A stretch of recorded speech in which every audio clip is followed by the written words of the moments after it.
Hi guys! So for today's vlog, dadalhin namin si Sky sa talagang groomer niya. So ayan, nasa likod natin si Sky. Tinatawag ko siya pero alam niya talagang nagvi-video ako. Ayan oh, tingnan niyo oh, ang dumi-dumi. So talagang kailangan na niyang maligo. So ayan, malapit lang yung groomer sa bahay namin. So ito yung way papunta doon. Kasi last time, pumunta kami sa Homes para lang sa nail cut niya. Pero ito talaga full groom. Ayan. So after naming ma-drop si Sky, dito muna kami sa Dennis. Malapit lang din sa groomer niya para mag-brunch. So ayan yung itsura. So, ayan, kuha na tayo ng cappuccino. So, ayan. So, anong favorite ninyong coffee, guys? Comment down below. So, ayan yung itsura ng all you can drink nila. So, may coffee, may tea, ayan, may cold water, at mga sodas. At yan yung entrance. So, eto dumating na yung mga in-order ni G-Style na mga food.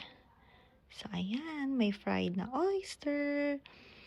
And then, may soup, may bacon, may egg, may rice. Ayan. At kung ano-ano pa, guys. At may French toast. Ayan. Halos pare-pareho lang yung in-order namin. Ayan. So, French toast. Pero next time na kami magpa-pancake para namang maiba. So, ayan. Kain na tayo, guys. Ayan. Si Kuya Jiro. Nag-start ng kumain. And si G-Style. So, ayan, nagpipicture na siya. Pinopost na niya yung mga pictures ng food namin. As usual.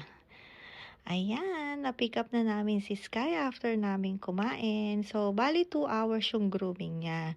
So, ayan na yung itsura niya. O, diba? Mukhang ibang Sky na siya, oh. Tingnan mo, mukhang naginhawaan. So, ayan, uuwi na kami, guys. So, ayan yung mga train. Malapit sa amin.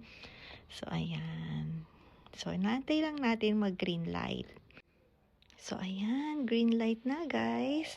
And then, meron palang binili si G-Style na strawberry. So, ayan, fresh na fresh. At meron din kaming milk. So, ito yung ginagamit naming milk pag kumakain kami ng strawberry. So, ayan. So, tingnan nyo naman, guys. Talagang fresh na fresh yung strawberry.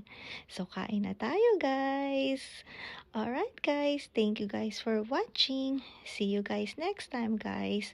Bye-bye.